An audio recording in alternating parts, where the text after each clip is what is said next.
It's like low because I don't want to hear myself like, breathing on the mic when I go back to the playback to do the timestamps. Yeah, Be awkward. That's when we got good technology, man. It picks up too much. Yeah, it picks up like probably when I swallow or when I breathing and all that. It's like, what the hell? Because the mic is like right up here. Oh, my bad. What you said? No, you don't want to be like Darth Vader on that. Nah, man. Nah, that'd be heavily embarrassing, man. But appreciate it, man. Hey, look, what we got right here, we got these brothers up in here, Foreign Strategies. They definitely been doing their thing for a while. And, shouts out to Ramil Herbs. The stuff I did a live interview on that. One of these brothers are related to them, and they, in business. These are the traveling brothers. I have one question before we get into it for both of y'all. It's like, do y'all believe like the passport is like the encyclopedia of life? You get what I'm saying? Like traveling. Man, it's everything. I honestly could not imagine life without traveling. To me, it's no such thing as life without traveling. Throughout the, I guess, month or two that I couldn't travel when COVID first hit, man, I was depressed. Like I was like, yo, this sucks. Like I wasn't motivated to do the same things that I'm usually motivated to do because it feels like you're kind of like trapped, like you're in prison. So yeah, it's everything, and it's definitely something I encourage every guy, every female, everybody who has the opportunity to do, because it changes your life in a positive way, and it just makes you a more understanding individual. So definitely, facts. What about you, my brother? Well, I'm gonna say, my experience traveling. When you live in New York City, it's kind of like traveling because it's a big city. It's like a melting pot of different cultures. You could be in an Italian neighborhood, and you can go 20 blocks, and you could be in a Chinese Asian neighborhood. You go another 20 blocks, you could be in the Jamaican neighborhood. So New York in itself is kind of like traveling because it's a melting pot of cultures, and you go learn a lot from different people. When I was going out to the clubs, I remember the first time I met, it was me and my boy. He was Haitian, a talented architect student. And he was like, yo, man, I got these two baddies. They're Swedish. I was like, Swedish? He's like, yeah. I didn't even know what Sweden was. So I had to look up where Sweden was. I'm like, okay. And then we met up with these Swedish girls, and that kind of like ignited it. Because I went up to, we went to a club, and they took us out to a club, and it was this Indian dude. He looked like he had like all these blonde chicks around him, sweet girls around him. I'm like, yo, who is this guy? They're like, oh yeah, we call him Famous. I'm like, Famous? I don't know. I was like, yo, I don't care what his name is. He's around a whole bunch of baddies. I gotta know who this guy is. So I walked up to him, and he was like, yeah, man, my name is Martin. I'm from Sweden. I'm like, Sweden? He's like, Sweden. And he had like a crazy accent. And from that point on, he was like, yo, you can hang out with me. You seem cool.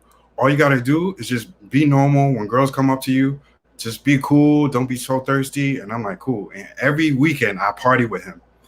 And it was one of the best experiences because, growing up, it was like more hip hop culture, but then changing and adapting to the Swedish culture, I had to go see Sweden. And that's how it popped off for me for traveling. Like all these different types of cultures are all in New York. And that's how it really started for me for travel.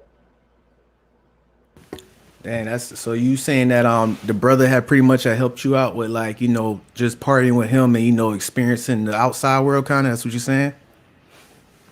Yeah, so it was a place called Home in New York City. And it's one of those hot spots where everybody go, and it's all the beautiful, pretty women. The celebrities go there, and it's not a big deal. People just rubbing shoulders. It's like hip hop, reggaeton, R&B, trap, top 40. And so basically he was introducing me to his Swedish and Danish brothers. And I was talking to them, and it was just blowing my mind, and things that the way they go about things, the way they party. And I couldn't keep up with them, but they were so high spirited, and they were just on another level. I'm like, you know what? I have to go see their country. And the brother is he's an Indian guy, but he was Indian Swedish. And I never saw an Indian guy with swag like this. Like he was dressed up like you, and he had like this one dance, like they call it the famous. Every weekend he had baddies. That's what's And up. I was like, yo, I got to see what's sweet. We became really close friends too. We became really close. So that's how it started off for me. That's what's up. Well, what about you? About how you started out? Like, what made you like travel and everything? My first trip was to London, and that blew my mind. Right? Is that ironic? First trip to London blew my mind. Just the treatment you get out there in another country versus your home country it's uncomparable.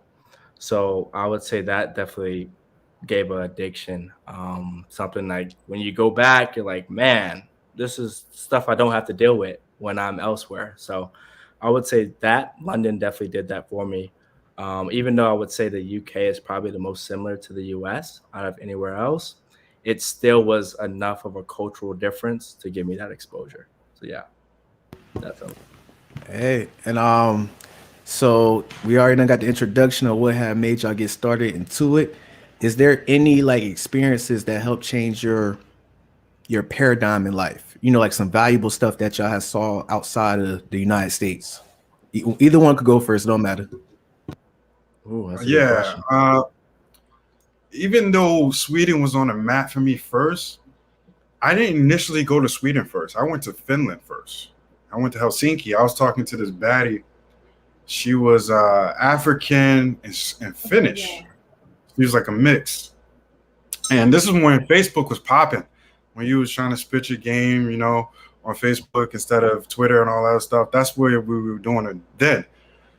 So I was putting in some groundwork. I was talking to her for a couple months, and man, I was smitten, man. I was so smitten. I had no game. I was smitten. I was like, I'm gonna come out there. I'm gonna go see you. We're gonna go on dates. We're gonna do this. So I go out there, and we go on a first date, and I just did everything wrong, man. Like I was not confident. I was nervous. My hands are sweaty, and I don't even sweat. Like not even when I work out, I don't sweat. So I was just not in my true element. And at the end of the first date, I go for the kiss. It was just terrible. And then I'm surprised we even had a second date. So when we had a second date and I'm hanging out with her, she's like, hey, I just want to be friends. She friends on me. And I was supposed to be there for 2 weeks. And that was my second day there. I was devastated. I was like, oh my God, I'm in this country. What am I going to do? And I was hanging out with these brothers. And they were the Finnish guys, and they were like, yo, man, you the man, you the man, you the man. And I'm like, yo, I don't see it. Because in New York, when I hang out in New York, I barely even get compliments. Like people, I'm like invisible out there. You know what I mean? Like I might as well just be the invisible man, Ralph Ellison. So she eventually was like, cut it off. She pulled the plug. And then I always remember logistics is everything. So I had a spot in the middle of Helsinki where all the clubs were. And I went out by myself. I had a polo shirt on. I was like, all right, I'm depressed, but I'm going to get this. I walk in there. I see bartenders flipping the bottles, throwing it behind their backs, flipping it, catching it, flamethrowers. I'm like, yo, this is crazy. It's like a circus in here.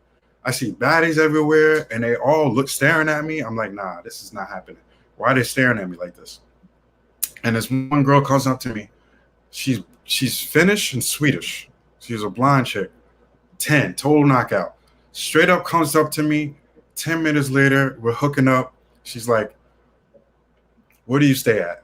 I want to come home with you. And I'm like, what? Did you say what now? She's like, I want to come home with you. I'm like, all right, let's go. So pretty much after that, every single night, I was going out to the clubs, and it was a total opposite treatment of my first time I was there with the other girl. I just went out every night, and I was getting it was almost at a point, I was looking at my watch, and it was only a matter of time where a girl would come up to me, and I was like, wow, this is like a big culture shock, man. I don't get that at all in New York. Hey, that's deep right there. That's very honest and deep of you. We got what about you, brother, at the bottom though? Yeah, so I'm gonna have to piggyback on what Delane's saying because I would say that's the biggest thing is the culture shock of it flips in the sense of when it comes to options, right? So in the US, as we all know, who has the options? The women, right? The women, they get to choose who they want, when they want, what they want to do, etc. Right? The competition is very fierce for men in the US. And when you go elsewhere, you see that the tables kind of turn, right? It's like, wow, I kind of feel like what the US women feel like now. Now I have the options. I get to choose who I get to go on a date with, etc. So that's definitely, I would say, the biggest culture shock that you notice outside of the historical things, etc. So yeah, definitely piggybacking on what Delane said. Hey, that's deep right there. I appreciate that. But y'all want to start with this right now or at the end of the podcast with Captain Saverho. He's saying, trying to get us in trouble. can you guys tell your biggest simp tales? Are y'all down for that? Or y'all just gonna like ease off that subject? What y'all think? Oh yeah, I can tell mine, man. Ain't no shame in my game, man.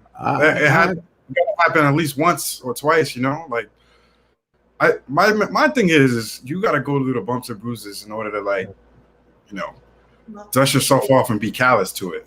You know what I mean? So that way, experience is the best teacher, and simp tales help. It actually helps. You need that for those tales to happen, so you can get stronger. So you can be like, you know what, I'm not doing that again.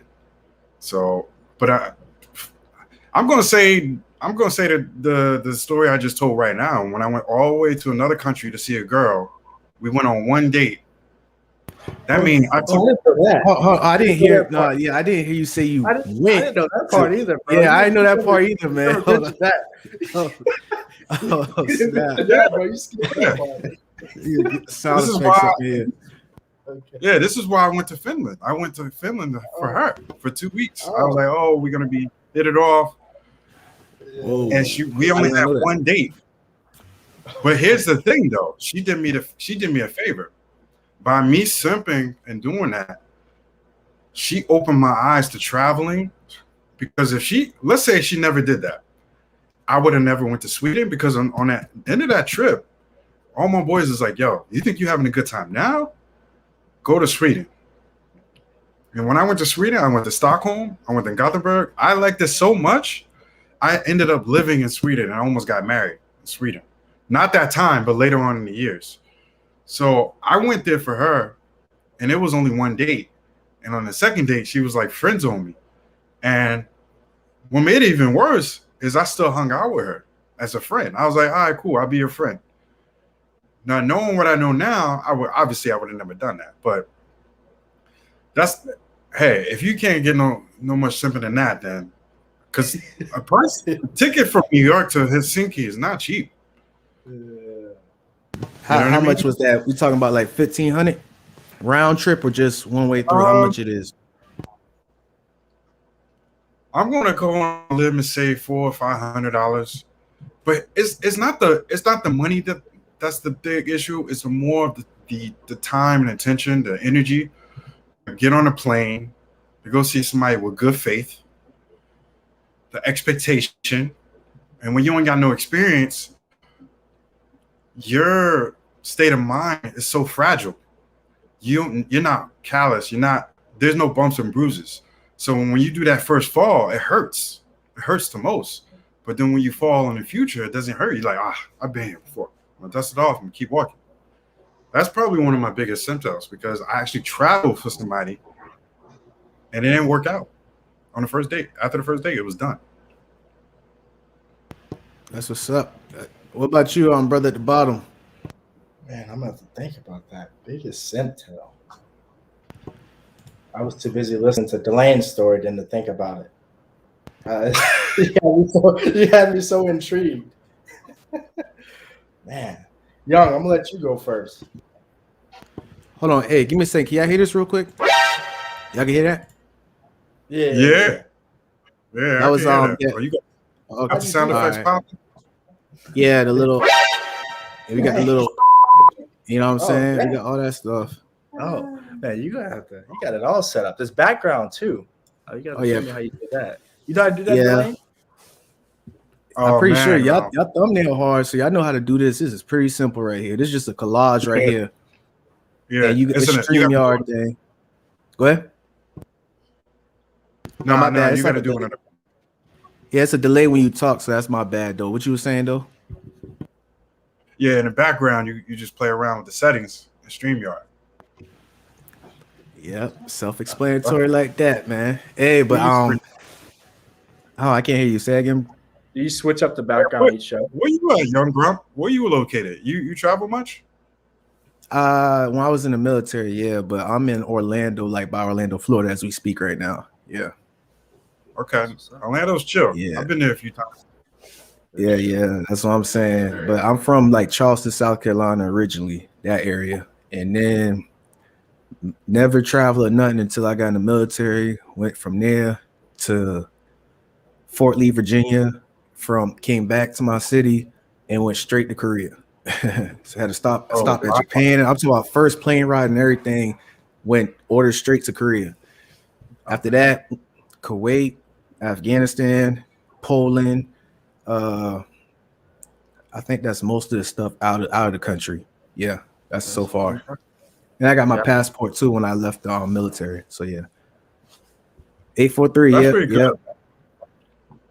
Now, appreciate it. We might be related, man. Why you say family that? Oh, what part? Sumter. I don't know if that's North Carolina or South Carolina. Oh, Sumter. No, Sumter. I think it's South Carolina. Sumter, Fort Sumter. Okay. Yeah. Because I got my grandfather stayed in North Carolina actually too, so it spreads. Because South Carolina, North Carolina used to all be one state back then. So yeah. Right. Either way, though, I mean, who knows? Who knows? You know, it is what it is. Yeah. Exactly. Yeah. But back to me, my little I ain't gonna call it no simp story, but that's gonna be for another time. It's called like misreading nonverbal cues, signals. This is when I wasn't really like when it comes to like a girl type point of view. You know what I'm saying? Like, put it this way, I'm gonna put it in a nutshell. It was like this girl was giving me nonverbal cues when I was like in, I think, a freshman or something, and I just completely misread that thing, and I just had missed the touchdown. To this day, I still kick myself for it, but you know, it's a learning lesson. So I ain't gonna say it's a simp thing. It's pretty much like taking an L. Like, you know, on some, you want me to come over and help you with your homework, and then you don't want to do homework right now. You want me to come to your room? That type of yeah, bro. I go lie. Every time I remember it, it just hurts. So yeah, we're just gonna move on past that, buddy.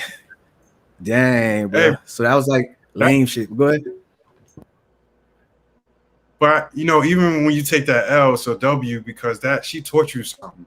She gave you an experience that you know that would never happen again.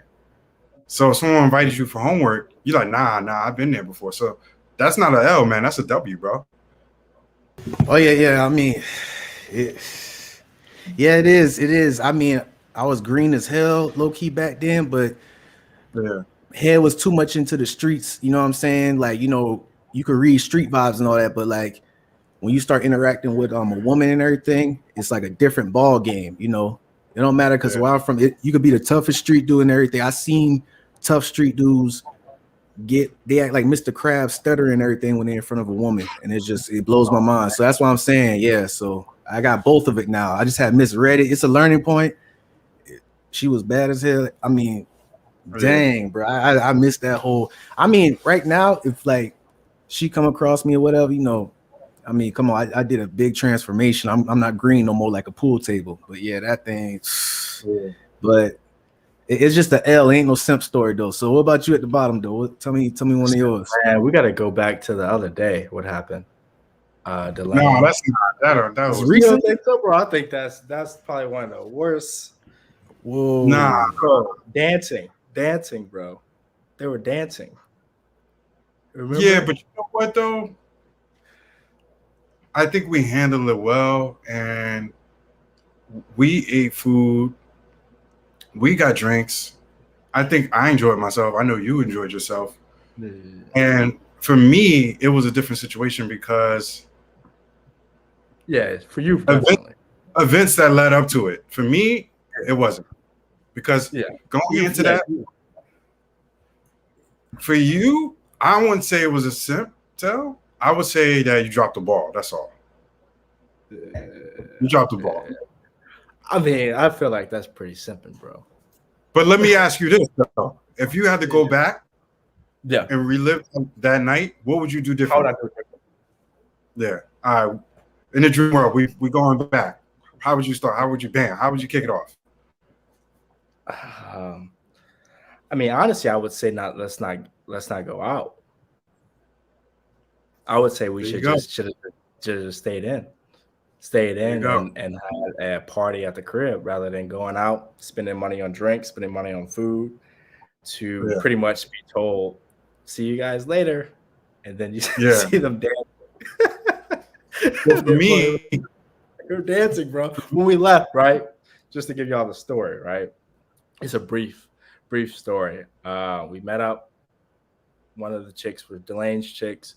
She had a friend, and we decided to go out. Went to this nice. It was a nice place, right? Fairly nice. Yeah, I'm a blind.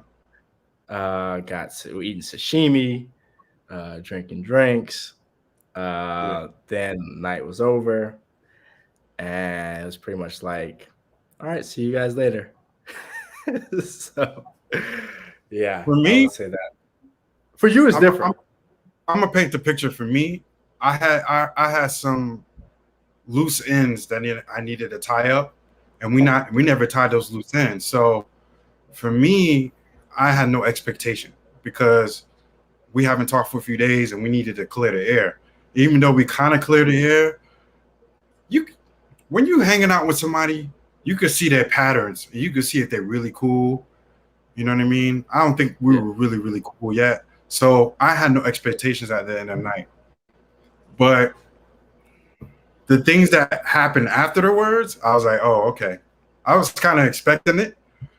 And I was like, oh, okay. For that to happen? Kind of expecting for that to happen? You were expecting for that to happen? I was expecting for it to happen because the way I handled it, I was cool. And, the way they received it was like, oh, wow, he's really cool about this. So, that person was just like trying to see what's good. And now I'm, you know what I mean? I'm cold. I'm cold as a cucumber right now. I'm cold as I got too much experience. I already have my bumps and bruises. So, and we already had that, tied up the loose ends for those 2 days. I know I'm speaking in like puzzles and riddles, but exactly. I wouldn't be so hard on yourself. I wouldn't be so hard. Like, all right, I set him up. We had a double date. I set him up with a baddie, bro. She was like a 12. And not for nothing, though, don't be so hard on yourself because, number one, she didn't speak English. And number two, you never had time alone with her. If you had more time alone with her, then there's more room to operate. It was always a group setting. And when you're under those parameters, there's no way to operate. There's no way to create some level of intimacy. There's no way to like escalate. So the whole time, it's just friends. It's just friends hanging out. They're talking to each other in Portuguese. They're in their natural element. We talking to each other in English. How you escalate that? It goes back to that video you made. It goes back to that video you made in Mexico City about about the Brazilian.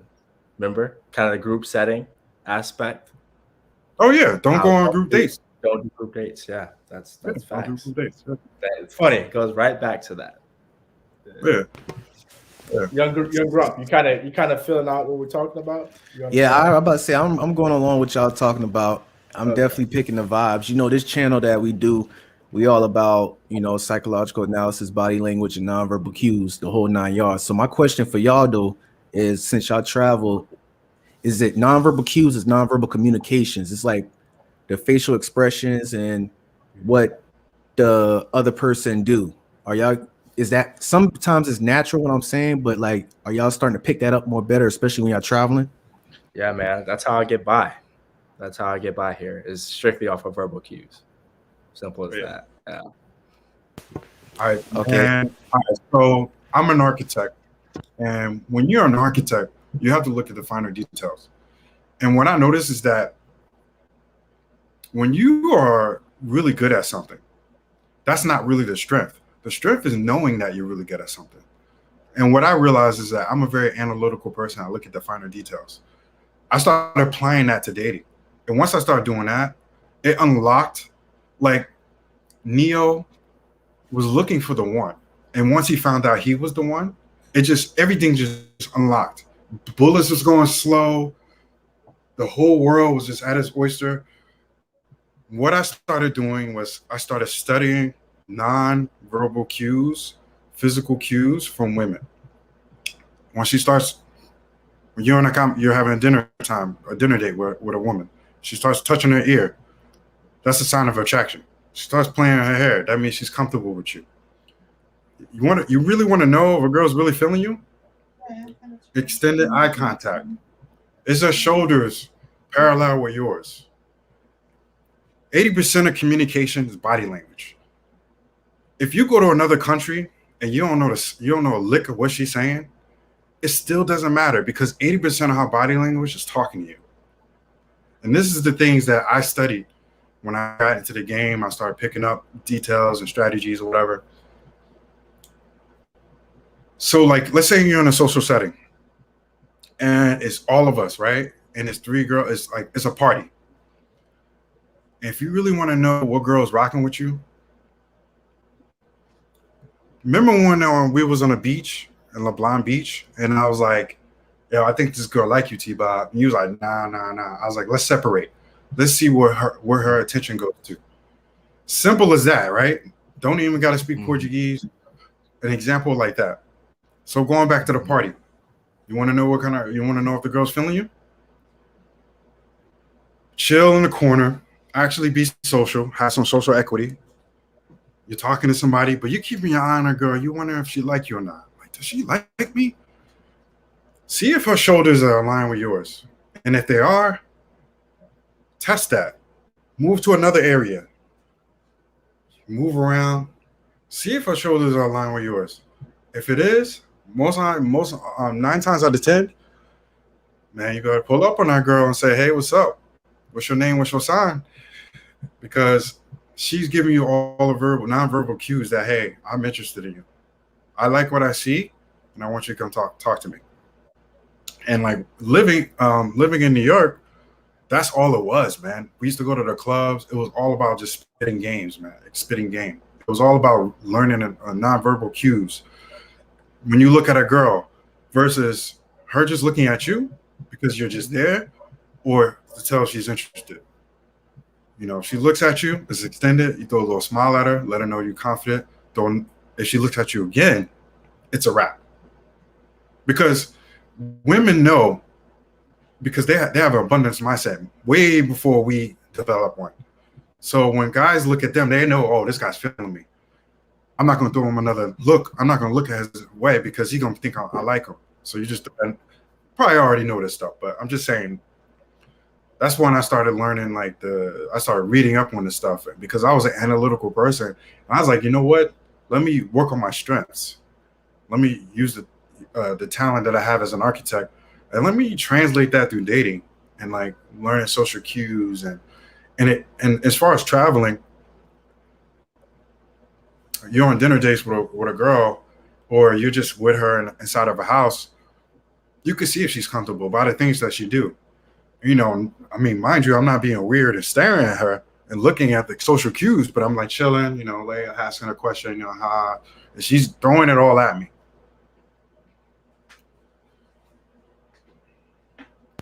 My bad.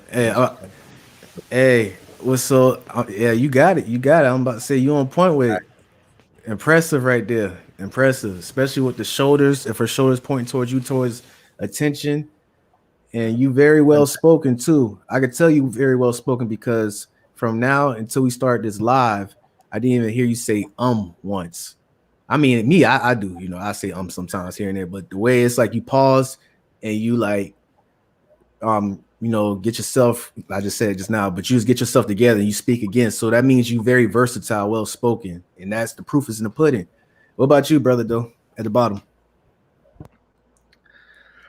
Regarding the social cues, yeah, I would pretty much say from my experience traveling Social cues is everything. I wouldn't break it down. I don't say I broke it down to the level of Delane. I actually kind of learned a lot, right? Just right there with Delane, speaking about social cues. But I think it's something I've learned in sales.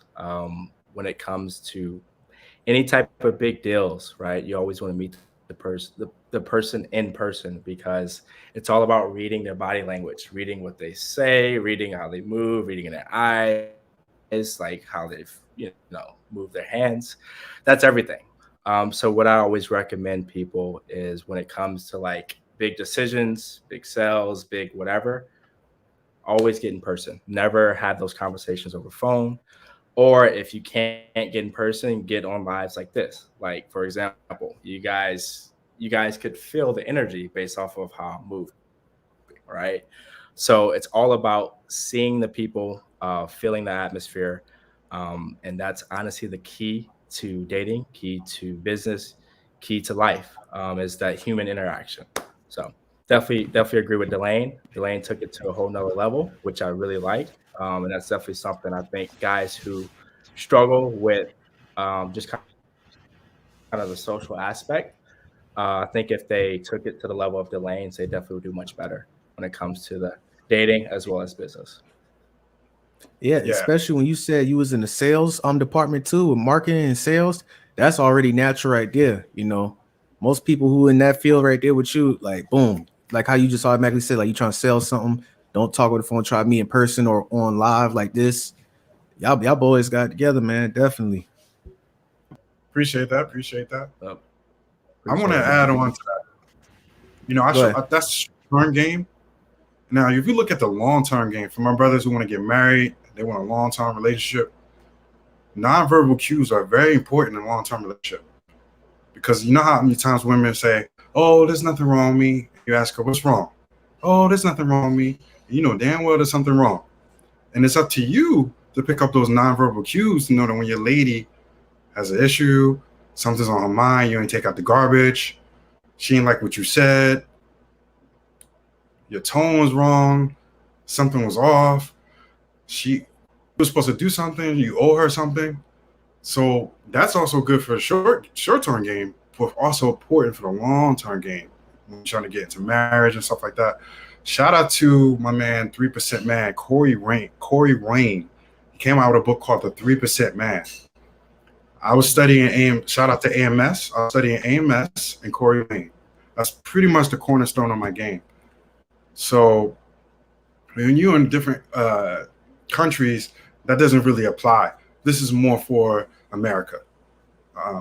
So if you're in a marriage, nonverbal cues is probably more important in long term versus the short term, because you're spending more time with her. You're seeing her every day. You're reading her emotions a lot. And what I come to realize is, me and T-Bob talk about this all the time. Women are emotional creatures, and men are logical. And once you understand that, that's a cheat code in itself. And once you sit back and you understand, okay, she's coming from emotions. She's like, oh, I love you this week, and the next week I hate you.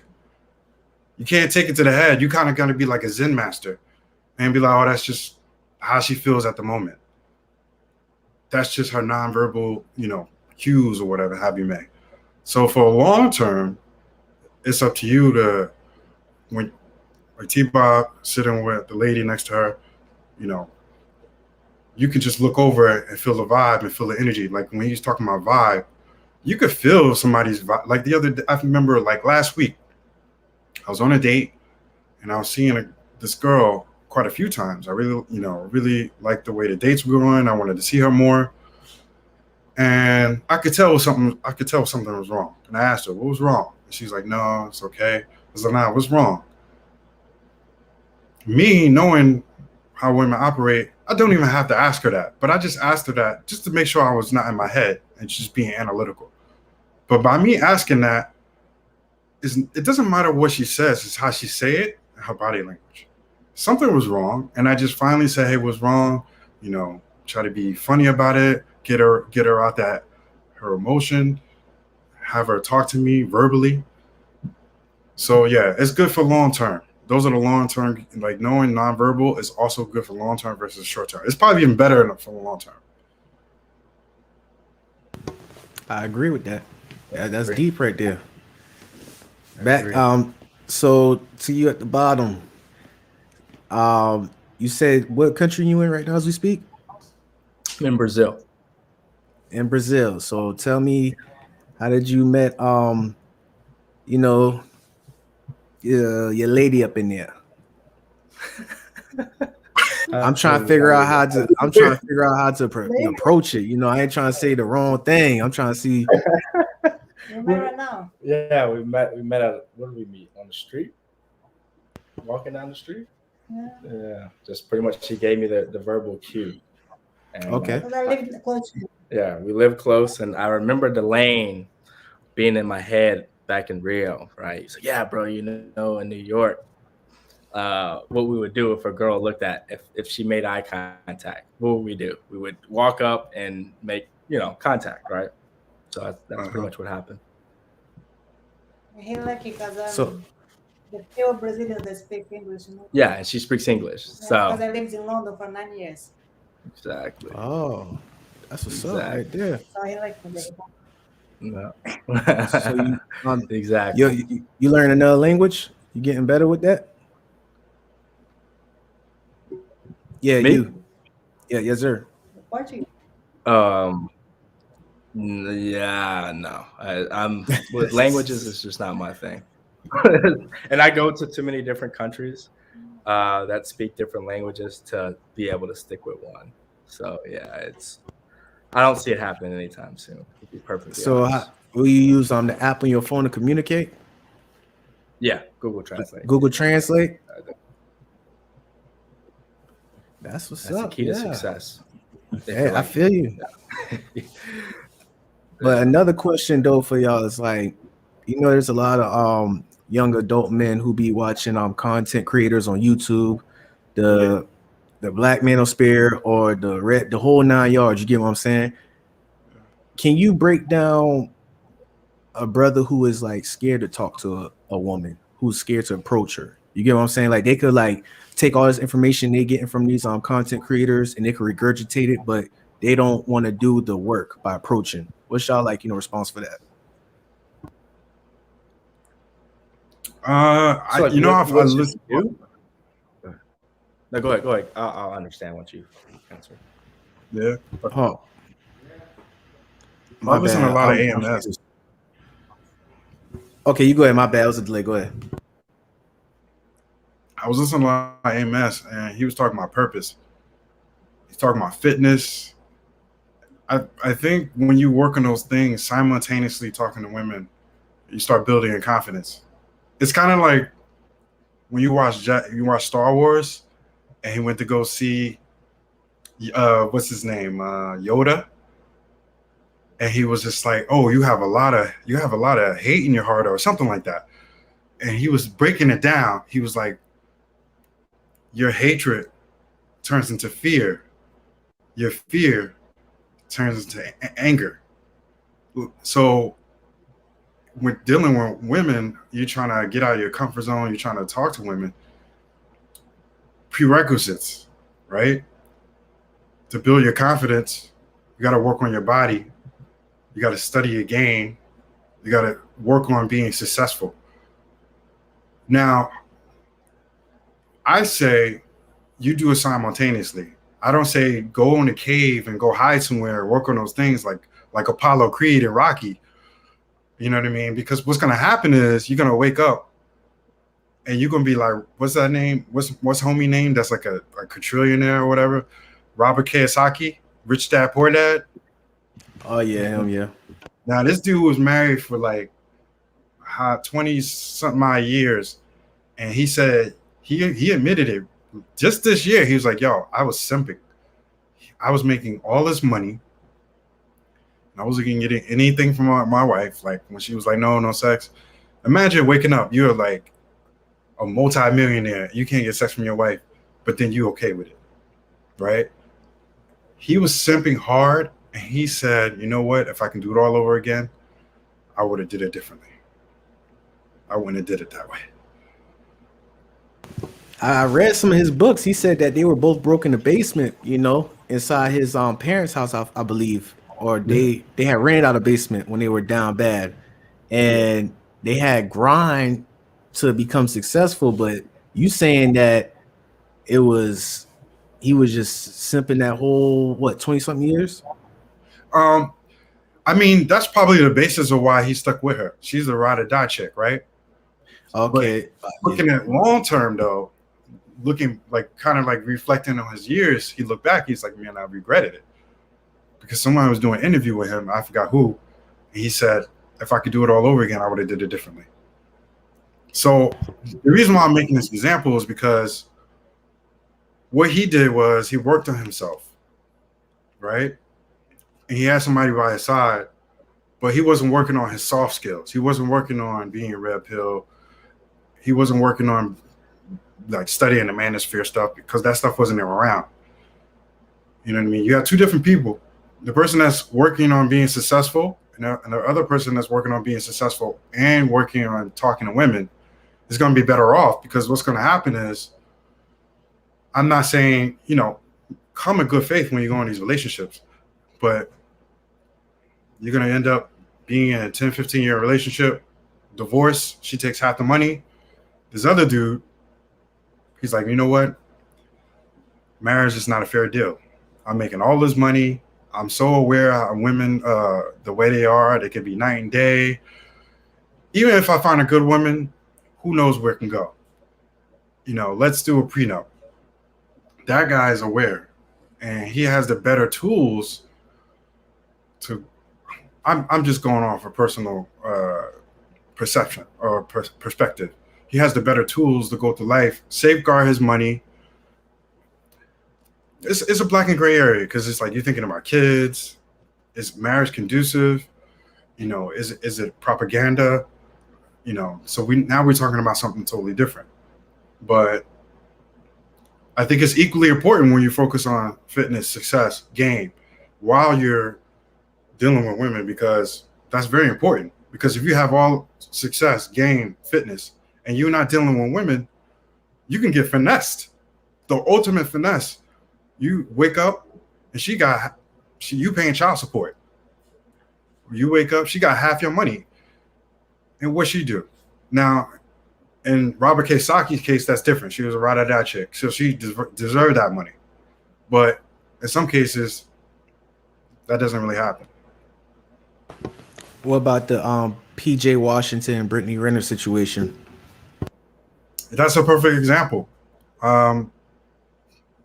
She already has content out there that talks about this is how I think about NBA athletes. They're easy to get. I have girls in New York, they talk like this. They like, yeah, you want the easiest come up? Go after the NBA, get an NBA dude pregnant. Or get pregnant by an NBA guy. That's the easiest come up. They tell me this. I'm like, why are you telling me this? And man. They're targets, man. They're really targets. That's why shout out to LeVar, the father, he's coaching the sons and everything. He has somebody in his life to guide him. Shout out to him. Maybe PJ didn't have nobody to guide him. Maybe, I don't know. What's the story behind? What's the story behind that? I've never even heard about that at all. What happened? I let you explain it. PJ Washington's an NBA player. I think Brittany Renner is a Instagram model extraordinaire. She has a lot of followers. She was vetting him since he was in Kentucky, since he was 18 years old. And she's a little older. I think she's like 25, 26. Don't quote me on that. I really don't know. 30 almost. Oh, she's 30? Yeah. Baddie. She's a baddie. She got a crazy body. She's stacked. Junk in the trunk, everything. And she basically finessed him. She's like, all right, gave it up to him. He's 18 years old, spring chicken. He don't got no experience. She got pregnant by him. He had to pay child support.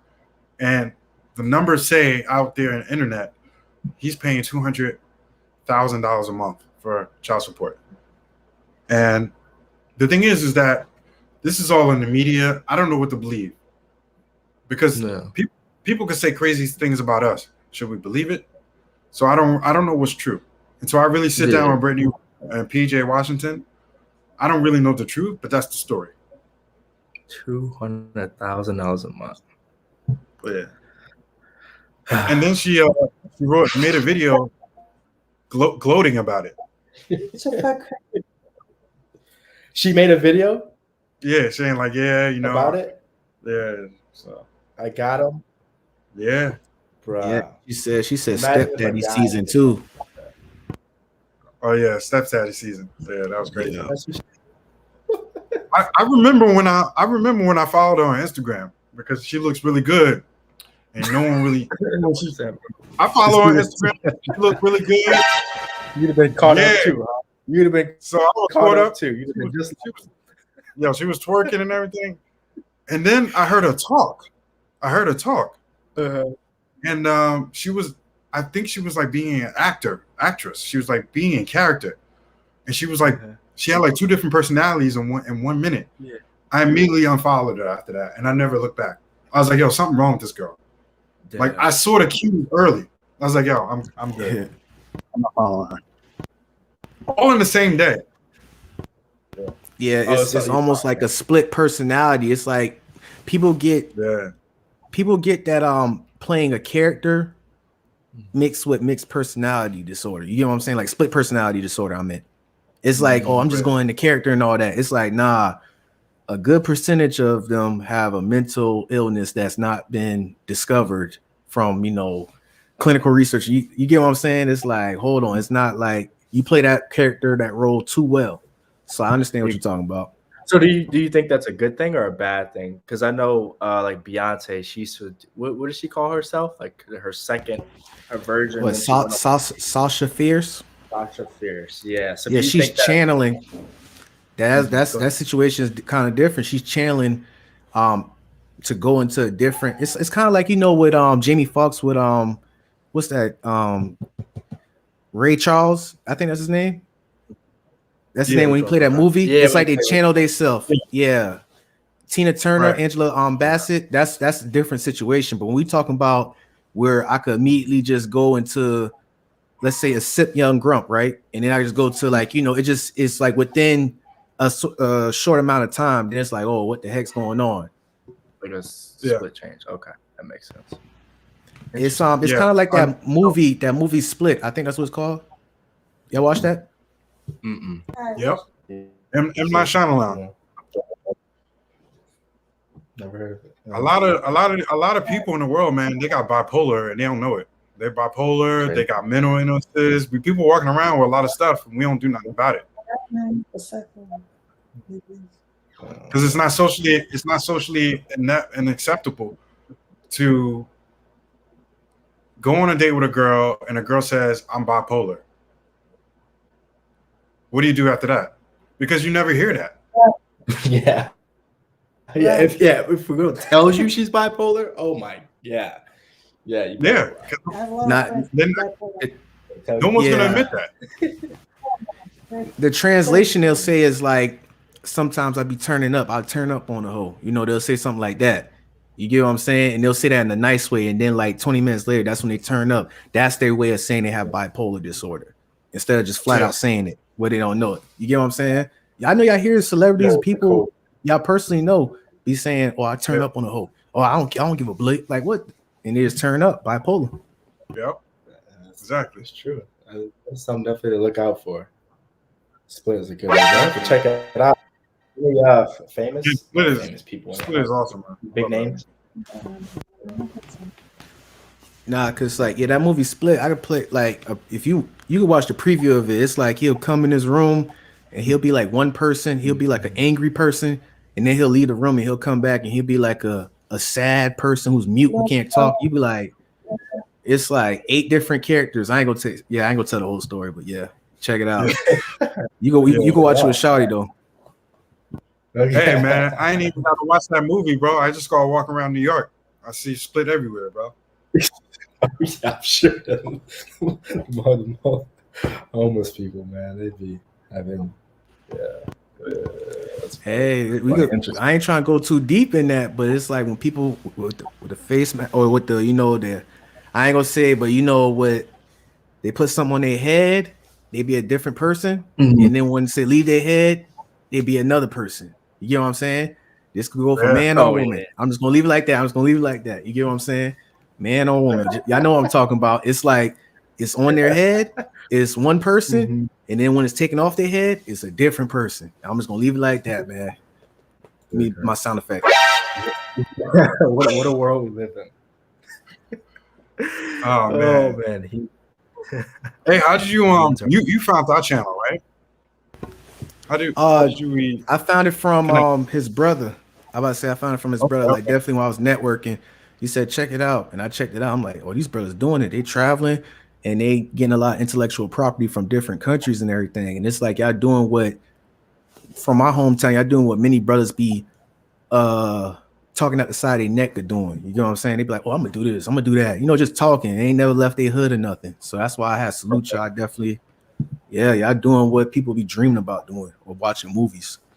I appreciate it, man. I'm definitely glad you reached out, man.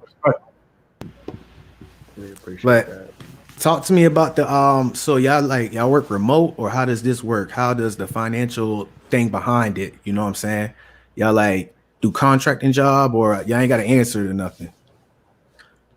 Yeah, so I own a property management business, real estate business. So that's my main income right now. That keeps me on the road. Yeah, and I'm working remotely as an architect. I got lucky when the COVID hit.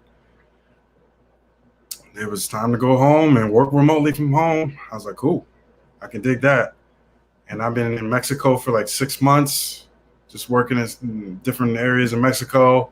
And I traveled to Brazil for a little bit, and they just opened the office recently, but it's kind of like a soft opening.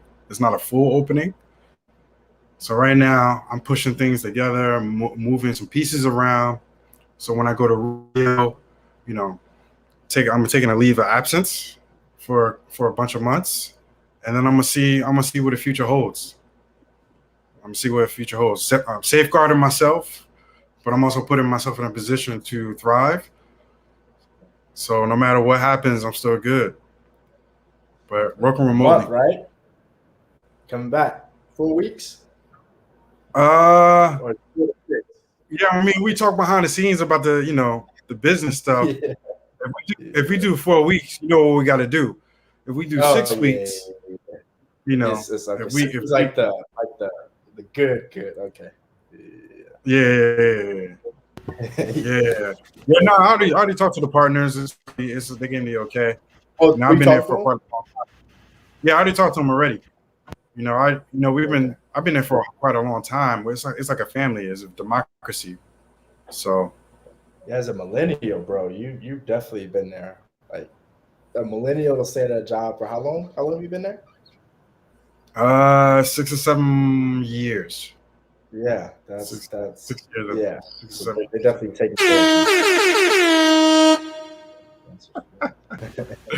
Hey, so I salute to y'all for definitely owning your time. Y'all making it possible, because people be saying thank God it's Friday, or I don't believe in that. Every day is like just a day for me to grind, to own my time.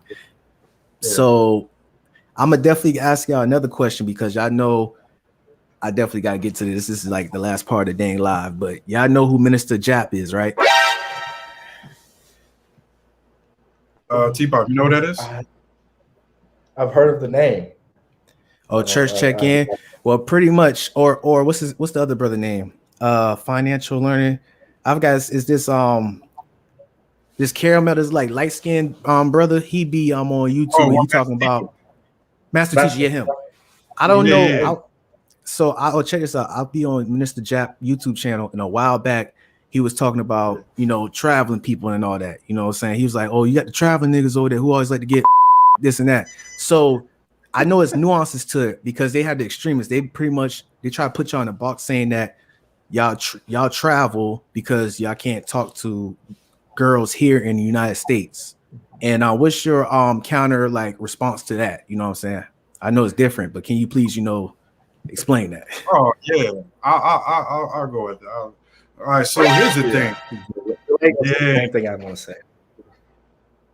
Okay, so the reason why I started traveling is not because I was doing bad with women. I was actually doing pretty decent with women in New York, considering it's very competitive.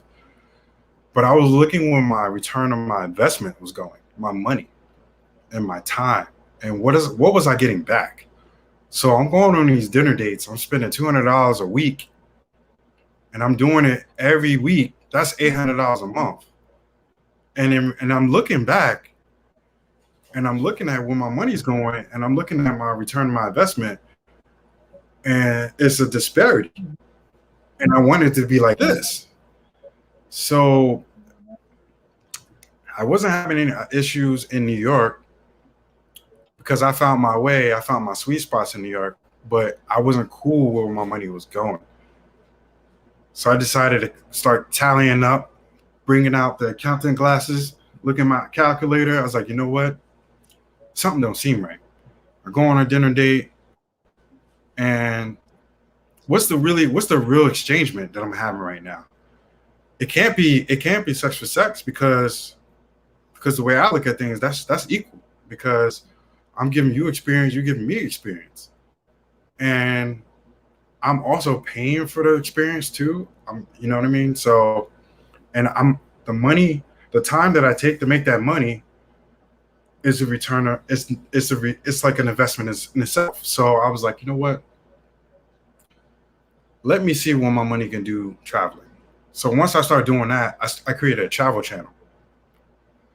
Once I created a travel channel, I would spend less money going on dates. I would have women pay for me sometimes, and I'll be fighting over the bill. Like, no, I got this. They no, I got this. I'm like, you telling me that you paying for me? And you fighting me for the bill? I'm trying to be a traditional man. And then on top of that, the places that I'm there, it's a fraction of the price in New York. And I'm having a wealth of experience. I'm having a different culture. I'm expanding my mind, and I'm feeding my travel business. So I'm not just going out there willy-nilly. So what happened? I'll go out, get that experience. I look at my account, and I'm like, man, I made money from that experience, And then I come back home, and I'm like, you know what? I'm not dating no more. Not because of the women. It's because of the money that the return on my investment in dating in New York is so high. The cap is so high that you got guys running around giving girlfriend experiences. They don't even deserve the girlfriend experience yet. So that's what I say to that.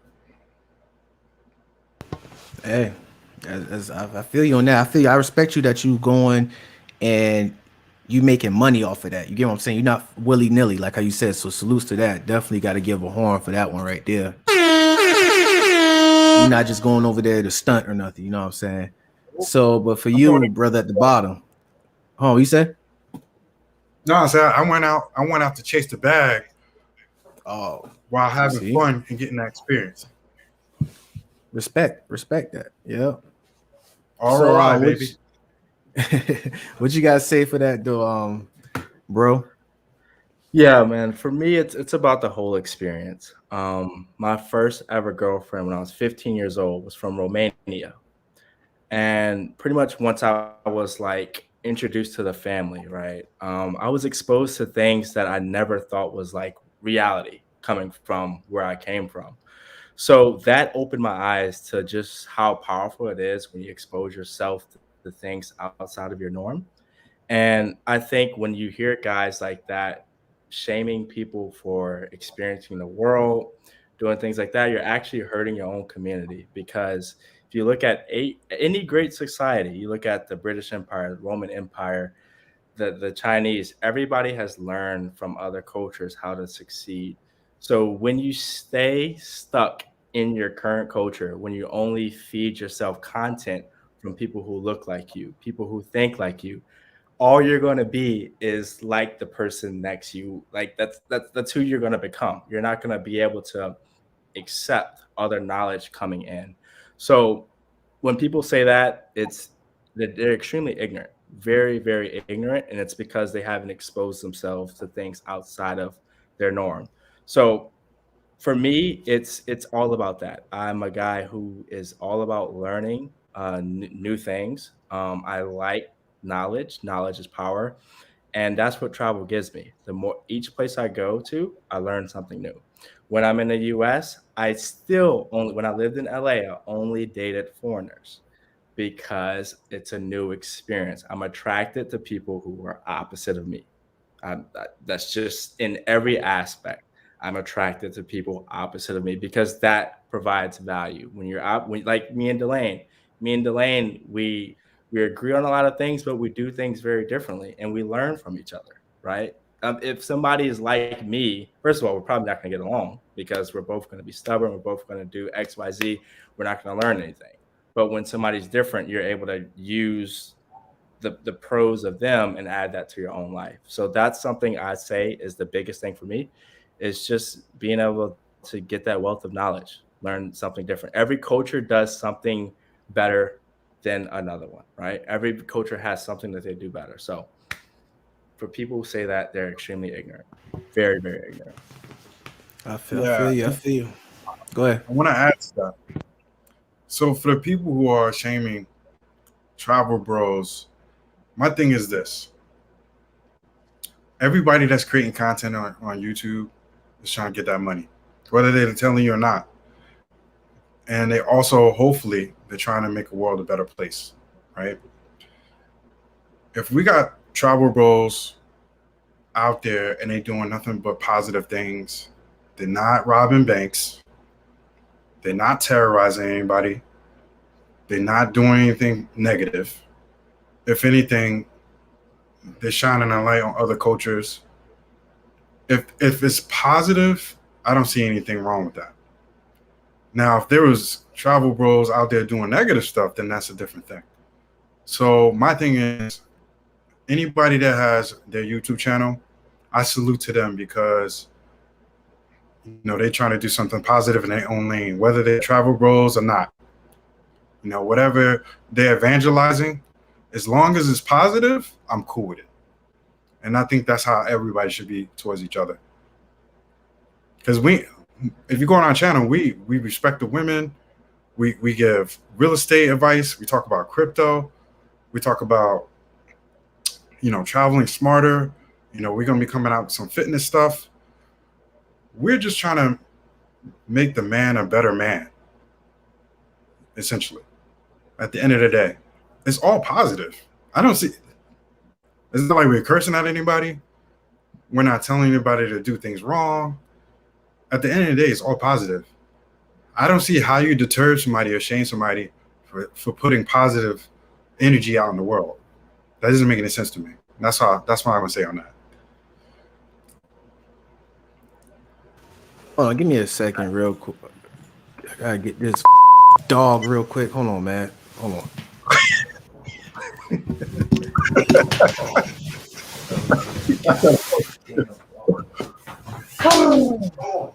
Put that on cue, man. You're doing a lot. Whining and stuff. Come here. Come here.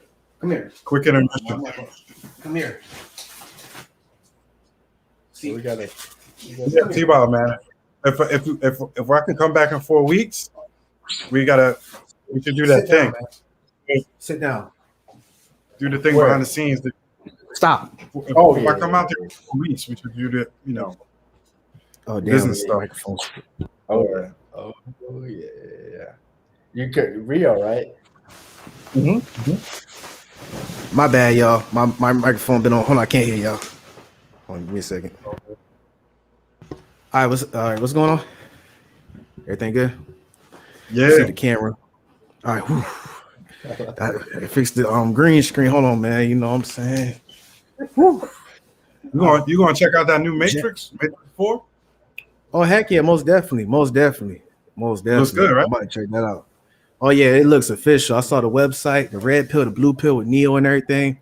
I'm a Matrix fan, you know. I mean, you live in it. You live in it. So we It's live deep, in right? it. He took Yeah, the we blue do. pill.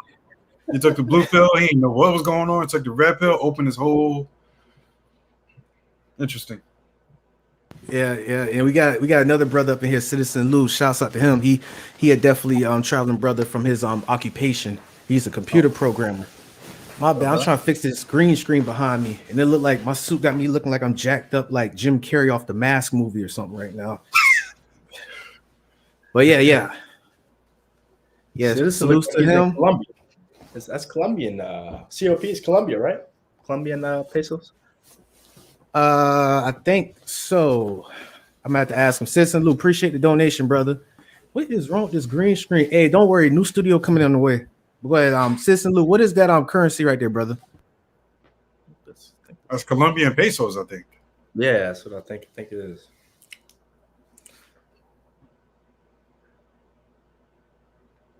Colombiana.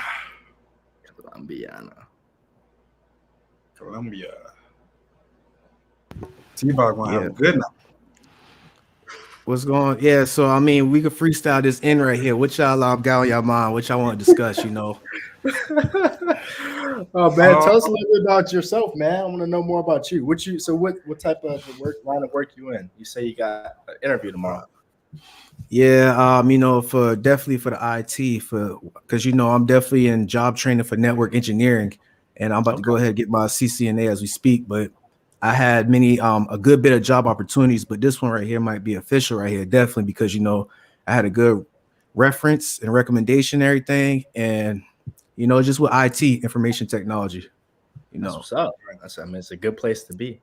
I could definitely build a career with it, because it's like the company that's hopefully that I'm about to be a part of, they definitely they encourage you to grow, they encourage you to take the training, and I'm in training as we speak right now. So I could, even if I start at level 1, I can easily just go up. It's just the amount of time, you know, I have no kids or nothing. I do this, I work, and I just keep on learning. Yeah. That's what's up. And it's there in Orlando. That's where you'll be based. Oh yeah, it's in Orlando. Yeah, I'm trying to move up to the point where it's sometimes remote too, but I want to go to the point where I get the experience and I build my resume up on LinkedIn to the point where it's like another opportunity could be like, oh, we know this individual. You could do contracting. You could do it remote, you know, blah, blah, blah. I'm just trying to go for that because everything is technology damn near. Exactly. Hey, are you good with cameras, man? Like Canon?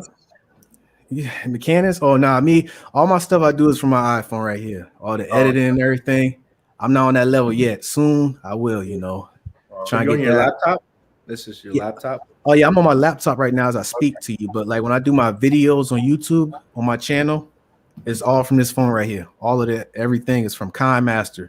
Just watch a lot of YouTube videos and just been do. So, but I definitely got some video editing content on my laptop. But you know, I want to get a faster laptop so it could process, you know, the CPU usage. So yeah, definitely. What about y'all? Yeah, that IT, man, you should try to do remotely full time, right? Because I know that's the wave now. But that's, you know, that's if you want to do, that's your preference. Yeah, I'm trying to get to that level, but it's like with the experience on that career, it's like I'm trying to get even if I have the knowledge, I'm trying to get some skin in the game. So once I get skin in the game, it's to the point where it's like, oh, he already done been through this experience from this company, so it could easily be remote permanently. You know what I'm saying? So yeah, that's the overall goal. I get what you're saying with the going, clocking in every day, trying to be remote. Yeah, we could do a quick plug for our channel. Make sure you check out our channel, Foreign Strategies. And definitely. Go ahead. Oh no, the content that we have is pretty diverse, and we're going to make it even more diverse in the next months to come. But we kicked it off in Rio because, you know, it was a business standpoint. We were thinking, okay, there's the saying is, if you can't make it in New York, you can't make it anywhere. And we were saying, if you can't make it in Rio, then you shouldn't have no YouTube channel. So we started a YouTube on Rio, and it started taking off. And the idea is that we want to give women a platform, the non-Western women, a platform to talk about their culture, their perspective. And we want to have a panel on women on it. in an ideal situation, we would love to have like 6 real women on the panel, and we just pick their brain. Some of them speak Portuguese only, some of them speak Portuguese and English, and we working those kinks out. Our homie Walt is going to be on some of those sets. He's like a translator. And I'm also thinking about learning Portuguese for business reason, because I see that there's a big market for it there. And the stuff we do is vlogs. It's pretty much day-to-day action you see behind the scenes. When we do events, when we go hiking, when we get a haircut, when we go to the Sugarloaf or Christ Redeemer, when we're going out, hanging out with people, we do events. And then we also do the lives at night with the girls. And then we also talk about crypto. We also talk about real estate. We also talk about fitness, mental health, everything. And then we're going to start adding new things because I don't want to just I don't want us to get in a rat race of just keep pumping out the same content. And I want to we want to diversify the content, and we got some great ideas coming up.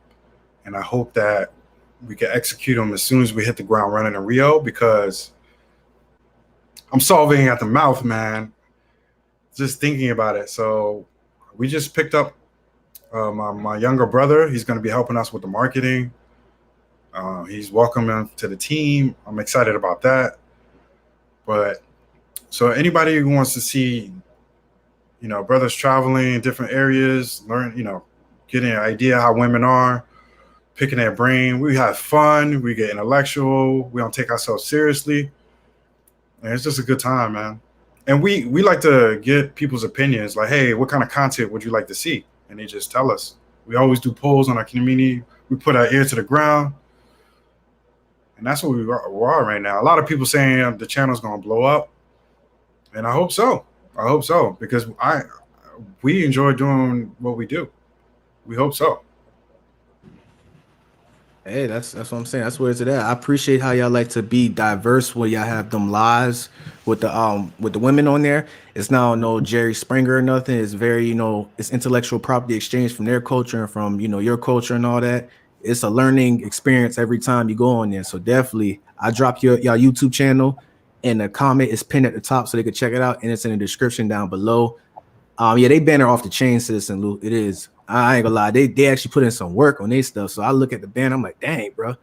And they got the Ramil Herbs right there. Definitely got the Ramil Herbs. About to have that in the description for y'all to check out.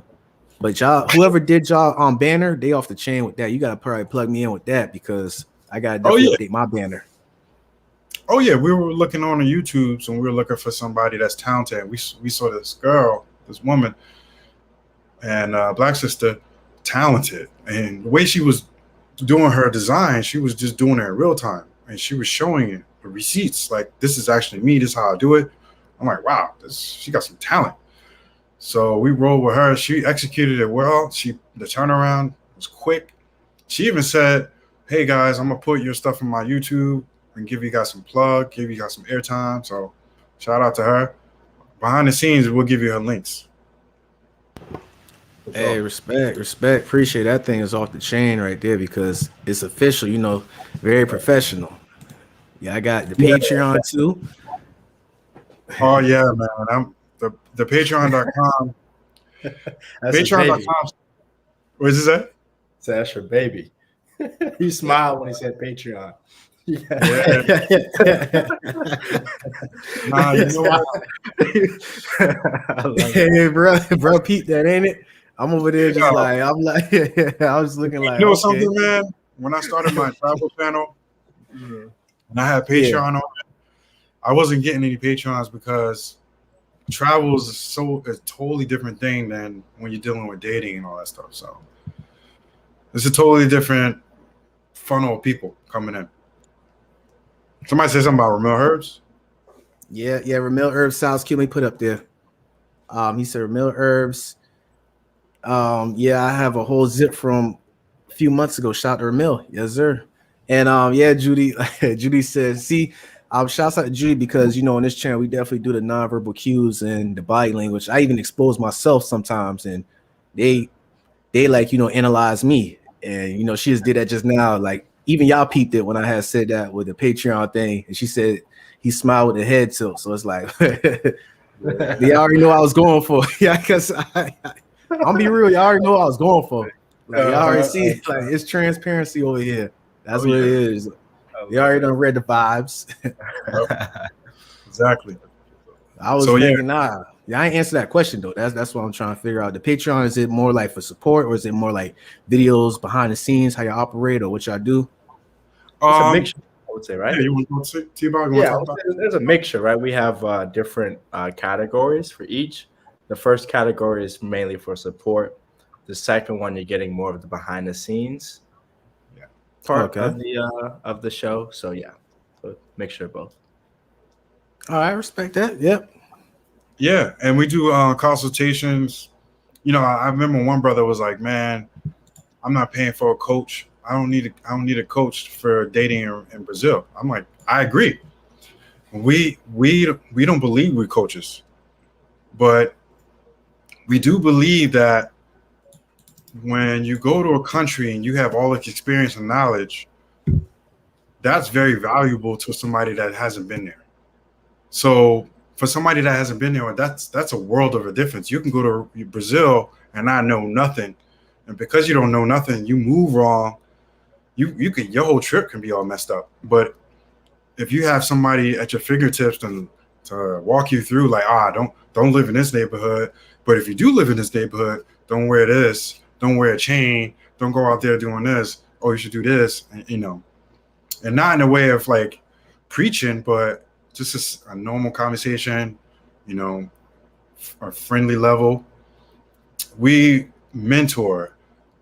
I wouldn't say we coach, because I don't even say we were mentor. We basically just consult.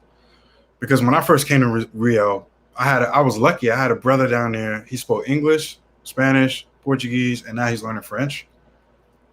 He was like, this is how we're going to do it. We're going to go here. We're going to go there. I'm going to tell you right now, if I didn't have him, my experience would have been totally different, because I was so in fear when I was out there. I was so on edge. He relieved that for me. He was introduced me to people. I'm a social person. He was introduced people. They're social. So it's basically, it's like cheat code. You know what I mean? So let us be a cheat code to brothers that have never been out there. I'm down with that. Like for instance, like when I was in Korea, in Area 1 for a year, like it's good for like, putting people on game like Itaewon. I got a crazy story about that. That's for another time. But Itaewon is where they'll try to like get the people who are wandering, who are like tourists, or who are like in the military, and they by themselves, and might find yourself in a hotel with a kidney missing, or you might a lot of stuff happens, situations like that. So I get you saying when you talk about traveling to different countries, knowing the environments, not only for like safety precautions, but just for social interactions also. Exactly. Born for that. Exactly, man. So yeah, I think we covered that. I mean, we always got some new stuff in the mix, but that's the crux of it. Okay. Yeah, that's good. Well, yeah, we're pretty interactive. We're pretty interactive with people who follow us. That's good then. That's good, because it's good that builds it up. The interaction, instead of like just being ghost mode. So I salute that. Yeah, definitely. What you gotta say, brother? I see you at the bottom smiling. Like, what's going? So I put the mic towards you. Oh, I know why he's smiling. I already know why he's smiling. Well, why am I smiling, bro? It's the redemption. It's the that's what it is. Oh man, bro. Caked up. Nah, that's you, bro. That's you. I learned from the best. Well, Captain, I'm in Florianopolis, my man. Oh yeah.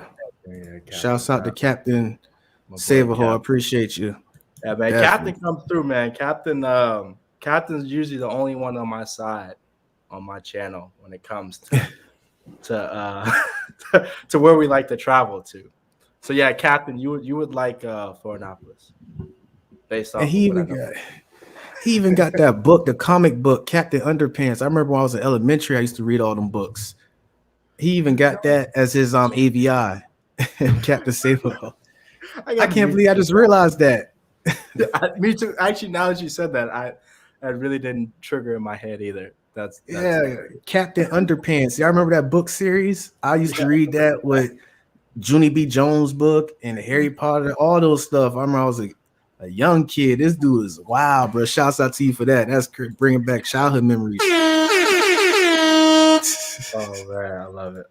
It's good seeing Captain, man. Captain keeps the chats interesting. I'll tell you that. Yeah, he's funny. He brings life, man. Very humorous. Yeah. So I got one more thing before we close this out. With some, how do I say, intellectual property or some wisdom, encouragement that y'all want to leave off with. Or you want to do that, T-Von? I would say, yeah, kind of what I touched on a little bit earlier is knowledge. Knowledge is power, and you get knowledge from not consuming content that you agree with. Consume content that you don't agree with. It's funny, as people, we all have our political, what we vote for, etc., and everybody watches. Like, for example, if you're a liberal, you watch CNN. If you're a Republican, you watch Fox, right? So you're just feeding yourself what you already believe. At the end of the day, that does nothing for you besides make you more of an extremist in whatever you believe. So I think it's very important to consume content that you don't believe, experience things that you've never experienced before, and that's how you become a well-rounded person and a more understanding person. And that's why I promote travel so much, is because you start understanding why people do the things they do, why they think the way they think, when you see it in reality, when you see other people, how they live, what they go through, stuff like that. So I would say that's honestly the most important thing as humans, is to be understanding, and you only get that by exposing yourself to things outside of your norm. I'm going to say foresight. Man, I wish coming out of high school that I did what we're doing right now, because God knows where we'll be right now. I mean, God knows where we'll be. Foresight is important. Obviously, you can't live life with regret, but I'm trying to be subjective with the question. Foresight is so important that if I had the foresight to sit down and stand still and become one with myself and realize, okay, I'm breathing out oxygen. The trees are swaying. I'm in my spiritual energy right now. And what do I really like to do? And I start asking myself these questions, like travel, dating, all these other things. Obviously, I don't have no experience because I'm like 18, I'm a young pup. But like, if I had the foresight to start asking myself these questions and then start to form strategies at a younger, but I mean, that's the way time works, right? At a different time when I was 18, I wouldn't think the way I did, because if I did form strategies and when I was 18, it'd probably be off the So would be simping strategies. I'm playing. Probably a crapshoot strategies or I can't wait till we rebrand in the future. Yeah, I can't wait.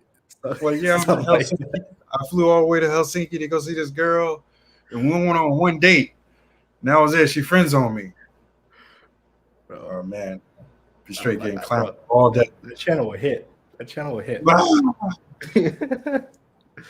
Yeah, for foresight is very important.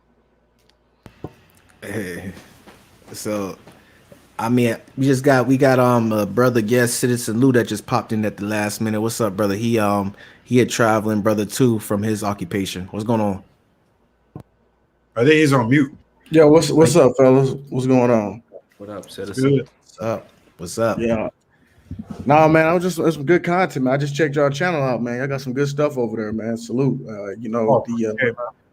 We definitely, I like seeing new brothers in the travel space, promoting. You guys are killing it. I saw you on BMT. I think it was the other week. the other day or something like that. So yeah, man, that's what's up, man. I went to Brazil. I went to Sao Paulo. And I didn't do it right. So I'm gonna check out y'all videos and see what I did wrong. Cause it was kind of when COVID had just popped off too, so it wasn't really hitting like that. You know what I mean? Okay. So, T-Ball, what did you do from when they were doing lockdowns? What's up? Hey, was I in Brazil? Yeah, I was here during lockdowns. It was I mean, right? it was lockdown, but it wasn't. Okay. It wasn't that. But you was in Rio, right? Yeah, I was in Rio. Yeah, Okay. Sao Paulo was much more strict. Yeah, it was. Yeah, it was kind of. Yeah, it was on slow stuff. More chill. When y'all coming to Colombia? I've been there a couple times. When was the last time I was there? I was there. I think the last time I went was 2019. But it's up to Delane. Whenever Delane, because I don't think Delane hasn't been yet. So whenever Delane wants to go, we'll go. And y'all are 8. You saw how old are y'all again? 32. How old? I'm 28. Both 28. He's dang. For you to be 32, dang, that's what's up, bro. That's what's up. I mean, yeah, you know. Go ahead. Yeah, I thought you said 18. That's why I was like. That's what I was thinking too. I was like, I thought you said 18 at first. Oh no, I mean, if I was 18, what would I tell my 18-year-old self? Oh, okay. I started a Foreign Strategies channel when I was 18, looking back, because I was answering this question. Oh, okay. I was like, dang, y'all 18 doing this? Boy. Oh no. Boy, yeah, I'm 20. I'm 28 too, man. That's what's up, bro. Yeah. If you wanna, if you ever go back to Brazil, man, talk to us, man. We can show you the blueprint, how to get out there. Because I'm just happy T-Ball has been out there a couple times, 3 times, so that was really good. Because that was my first time too. So I'm just glad I was rolling with somebody that was experienced, and that helps. It helps when you go out there and you rolling by yourself, and you dead out of water, man. You need to roll with people that's already in the community. They're looking out for your interests. That's number one. That's my first advice, I would say. And the rest, I would just say, chat with us, man. Have a chat with us. We can just, No, yeah, for sure. I definitely could have used a guide, you know what I mean, in Brazil. And I probably wouldn't have went to Sao Paulo either, if I would to talk to y'all. I don't know why. I don't know why I went to Sao Paulo for real. I don't even know why I did that. What you like better, Sao Paulo or Rio? I never been to Rio, so I guarantee. Yeah, I guarantee probably Rio was better though, from what I've seen off the videos, like you guys and Jean Pierre. Yeah. So yeah, if y'all coming through Colombia, man, I speak Spanish. You know what I'm saying? Hey, what part are you? Fluently. Go ahead, yeah, St. where you at in Colombia? I'm in Medellin right now. Okay. Yeah, I'm kind of here on my visa situation, so I'm gonna be here till like December. You know what I mean? Then I'm thinking about either Mexico or maybe Brazil. You never know. Okay. But how you like it? I like it.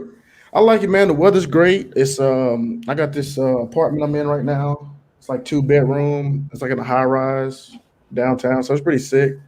Love it. And I work remote, so that's kind of like the advantage it is. But they trying to get us to go back, and I'm like, man, I don't want to go back. So I'm working on like getting my own business and making this, doing some courses or something. Because hey, man, this is love over here, man. That's what's happening, man. It's a pandemic within a pandemic. Everybody's like, hey, I'm in this country. I'm working remotely. You telling me that you open an office and you want me to come back? That's the real pandemic. Exactly, bro. I'm like, bro, that's y'all problem. I ain't got nothing to do with that. I don't care about y'all. That leash y'all got in the building, bro. That ain't my issue, bro. That's y'all problem. I ain't got nothing to do with that. Where y'all at right now? I'm in New York. I'm in Jersey, New York. Okay, I did kind of come in and out. Florianopolis, Brazil. Oh, nice. Okay. Yeah. We're gonna link back up in Rio soon. About say 6 weeks. Maybe 4 if things turn out right. Yeah. Hell yeah, that's what's y'all could buy for New Year's or something like that. Was y'all gonna do something big like? We're thinking about Thailand. You know what? It depends, man. If Argentina opens up. Oh man, I'm trying to get to Argentina too, dog. Oh man, I'm trying to get to Argentina too. Because the dollar really stretch out there. Yeah, I mean, my thing is like, would the dollar stretch longer in Thailand or would it stretch longer at Argentina and I? Argentina. That's a good question because I got more data. So brother, you've been to Argentina? Yeah. Oh, okay. So yeah. I don't know. I never met anybody who went to Argentina. It's always the Thailand is more, you know what I'm saying, mainstream type. Yeah. So how much for the 2-bedroom? But to the right, what's your name, bro? To the right of me. Right. Tart. T-Bob. Tart. Is what I go by, but yeah. Q-Bob? Okay, I bet. How much is a T-Bob? Yep. Oh, T-Bob, bet. Hey, how much is like an apartment go for in like let's say a nice area downtown in Argentina? If they do have like a so I'm I sure would they do. say so what they do like the really, really nice parts, they actually price it in US dollars. So it kind of messes with things a little bit. But if you go to like a local neighborhood, you can get some for like $300 a month. Damn. Yeah, That's pretty $300, $250 a month.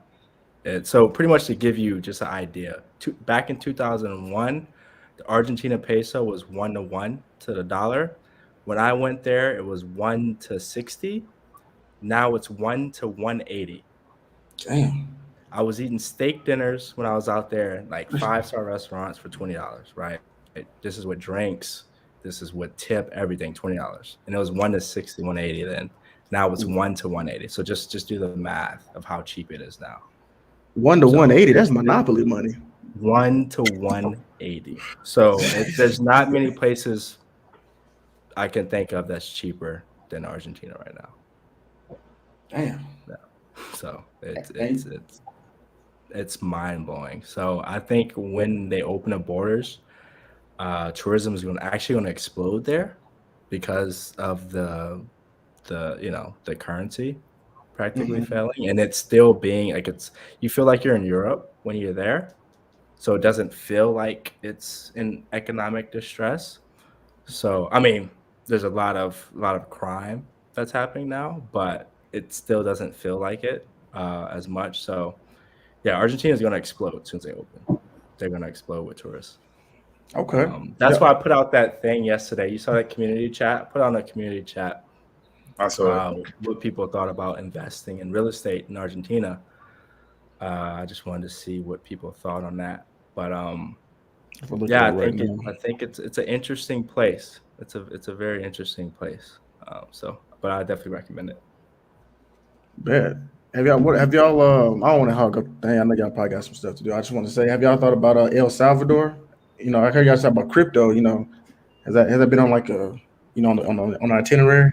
Yeah, man, I've heard a lot of good things. So it's beautiful. It's beautiful out there on the coast. So yeah, I definitely want to go.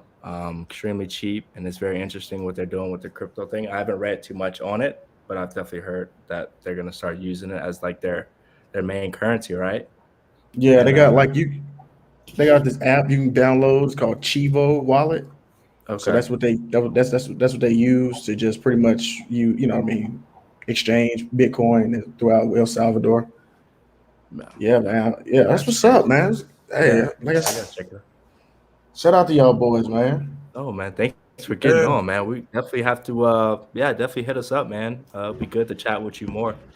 Lou got a channel, by the way. Go ahead. I'm gonna go drop it in the comments. Go ahead, Lou. Oh man, yeah, I appreciate that, Grump. Yeah, I was just like I said I was just gonna let you guys know, man.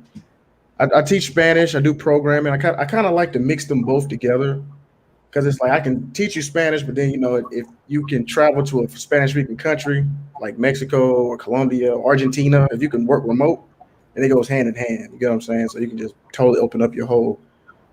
You get what I'm saying? Like your whole repertoire. Oh yeah, that's my channel. Okay, perfect, sweet. Yeah, we'll put it in the chat, the private chat for y'all behind the scenes and everything. Yeah, he definitely be going in. Perfect. Yeah, man, we'll definitely give you a sub on that. Appreciate it. I got a quick question, Lou. What kind of camera equipment you got? What kind of camera equipment do I have? Yeah, you just got an iPhone or you got like a phone? Yeah, right now I just got my phone, man. Yeah, I don't have any fancy cameras like that. I'm like Grump, man. I'm just dugging it on StreamYard and with the iPhone, you know what I'm saying? Just for right now. Yeah. But I do need to get a camera though. I've been thinking about that. Yeah, so I Nah, definitely gonna do that too. Probably middle of next year. So I definitely gonna start learning more about the lenses and all that because those little changes make a big difference. You know, the resolution, pixels on pictures and all that. Go ahead. oh no, I was just gonna say, if Lou, anybody out there in Colombia, I'm always looking for people who want to produce content for us, walking tours, and we could just pay them. Feel free to hit us up. Oh, I can do a walking tour right now. Shit, I can do that, man. Oh. I can link the street yard up. We go all right. It's be going. We go out the block right now. Hey, that could be a live one night. Yeah. So yeah, just looking for somebody that can like be boots on the ground, be in areas that's kind of the hot spot, nightclubs, places that people want to see. Because I'd be looking on the internet and then those walking tours be blown up. So I'm like, I would love to have those walking tours on our channel in Colombia. Yeah, okay. Yeah, definitely, man. I guess, yeah, I mean, Yeah, all right. Yeah, we can talk about that because that's a good idea. I was thinking about doing walking tour, but I was like, man, I don't know. Like, is everybody else, you know what I mean? Like, but you're right. I guess it is a demand for it. I guess I never really thought about it. Okay. Okay. All right. Yeah. I just had got your message. Yeah. Said computer about to die soon, but yeah, definitely I appreciate that. I appreciate y'all for giving y'all intellectual property, especially you, Citizen Lou. I know you're a busy man. Definitely appreciate you for stopping by, supporting, and connecting with these brothers over here because y'all doing big things. I mean, I got my passport as I speak. Definitely, I'm taking steps for that. Because that's the future goal for me. You know what I'm saying? Get my finances, my career down, so I'll be able to travel while I make money and everything. No, that's facts. I mean, like I said, hey, I had to come on this stream, bro. I saw foreign strategies on here, a good topic, escaping the matrix. I'm always down for that topic. So I had to pull up. Speaking of that topic, yeah, what do y'all think? Like that was the title because traveling is really like escaping the matrix. I get what you're saying. Overall, we still in it, but it's like the paradigm kind of. What do y'all think about that? Anybody go first? Yeah, it's just you think life is supposed to be a certain way. You think you're supposed to do certain things until you experience something else and you realize life doesn't have to be that way. So yeah, that's the key to traveling. It's life does you don't have to live that way. There's a different way. Yeah, I guess the Matrix exposed me to other cultures because in New York it's a melting pot. You have there's an influx of a lot of Australians and Swedes before COVID, and I like to go party. I haven't drank in 3 months, so I'm not that type of partier, but I do like the nightlife where I can just listen to music, be in the atmosphere, people having a good time. The energy is great. So when I'm in a space and there's an influx of different cultures, and I see a Swedish guy, Swedish girl, Danish person. Yeah, it messes you up. But in New York, it can mess you up too, because you're meeting all these cool people and like, yo, where you from? And they're like, oh, I'm from Gothenburg in Sweden. I'm like, man, I like the way you move. Like, I want to go check out your country. So that's how it is, man. That's how it is. And then you just want to. It's an appetite. It's an appetizer, and you want the main course. So you want to go to that country and see how it really is, and then it just blows your mind. It blows your mind. Yeah, man. Because I remember, I'm gonna tell you a quick story. I was in Sweden, in this place called Huset. It's Swedish for horny house, and they play hip hop. It's like reggae, trap, top 40. And I took a brother out there, and I was telling him we got to go to Sweden. So we literally went there with two of our friends, two tall blondes. They're our friends. And 7 girls came up to me that in total that night. And 7 different girls came up to him. And they were like waiting in line. It was like a queue. They were waiting for the other girl to finish to talk to us. And they would just step in like, oh, where you guys are from? And they were so eager to talk to us. I was like, man, this never happens ever. It was crazy, man. Once you experience something like that, it gets addictive. But not just the women alone, just the infrastructure, walking around, seeing the different buildings. As an architect, I'm like looking at these crazy buildings, seeing how the grid is made is like the Swedish grid is so simplified versus MTA. MTA is like all over the place. You can get lost for the first time, but in Sweden, if it's your first time near, you will never get lost. It's so simplified. So yeah. Hey, Yeah, man. I did a video the other day. It was called Traveling. Are you guys familiar with Dragon Ball Z? You guys remember Yeah. Dragon Ball Z? Yeah, so I was saying traveling is like the hyperbolic time chamber. You know what I mean? It's like time moves slower and it's like you get more stuff, it's like more productive, it feels like. It's just a different, like you're in another dimension, it feels like. So it feels like real. Right, exactly. Like when I was on the beaches of Rio, and I'm on a beach and I'm looking at mountains and it looks like Jurassic Park. I'm waiting for some dinosaurs to pop out of nowhere. I'm like, yo, this feels like a movie set. Wow. Easy, man. You see them all in our vlogs. We put a lot of landscape stuff in there. It's crazy. Yeah, it's probably like I feel like it's a green screen behind you where you over there. Stuff you don't really see. I'm telling you, like, because I did a little travel myself too, you know, and that just it expand my mind just looking at stuff. It's like, because I like looking at nature. I was like looking at like my backgrounds and stuff on like, you know, my after hours live podcast is like street nightlife views, you know, from the mountain looking in the city, or, you know, I'm fascinated when it comes to that, especially from different areas. Yo. Sure. But I ain't gonna hold y'all, man. I do gotta slide out, man. But it was a great topic, man. Good discussion, fellas. Like I said, hope to see y'all around in this travel sector some more. Salute to you, Grump, man. You know, another good stream, bro. Catch y'all on the next one, man. I appreciate that, Citizen Lou, definitely. And thanks again for you spending your time and your intellectual property for coming on this channel. Hopefully this will shed light for, you know, the supporters on this channel to come check you out and get educated also. Hey, till next time, what you guys say? Yeah, I'm just gonna say I'm gonna repurpose this on our channel, and I'm gonna tell everybody to follow y'all or follow you. Oh yeah, appreciate it, man. You know, till next time, I'm gonna let you. I definitely got y'all channel in the description down below, and you know, so hopefully this won't be the last time. You know, I know it's the first time, but hopefully it won't be the last time we meet up again and definitely have a discussion. But definitely appreciate you for breaking the ice over here, though. For sure, man. Yeah, we can get you. Go ahead. Now we can get you on a panel. We're thinking about doing Team Brazil versus Team Colombia. Maybe get BMT, get Dennis on there, and we're gonna get a whole bunch of brothers saying why they like this versus pros and cons in that particular area. So we're thinking about doing some debates. Okay, I'm about to say I ain't gonna be a right qualifier for that because I haven't been to, you know, Brazil and all that. Right. Yeah. Right, that's right. All right. Yeah, you know, I definitely be, you know, spectating, you know, if it, but you know, it's gonna get there though pretty soon though. Pretty soon. Right, no doubt. Cool, man. All right, brother. Till Till next time, y'all. No problem, y'all. Definitely appreciate y'all in the comments for y'all support. I definitely about to finish this video that I'm doing for nonverbal cues. I'm trying to drop this by midnight for y'all. You know, it's been a couple of days, but it's quality over quantity right now for me. Wish me best of luck for tomorrow with this interview. And you know, we working, y'all. That's all. Good luck, man. All right, peace.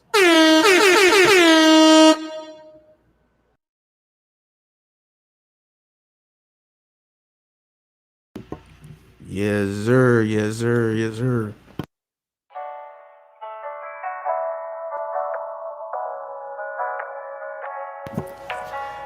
We out, y'all. Yeah, appreciate it for tomorrow. Hold on. All right, I'm Mike.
Yeah, bro, we about to be up out of here. Definitely next nonverbal cue video.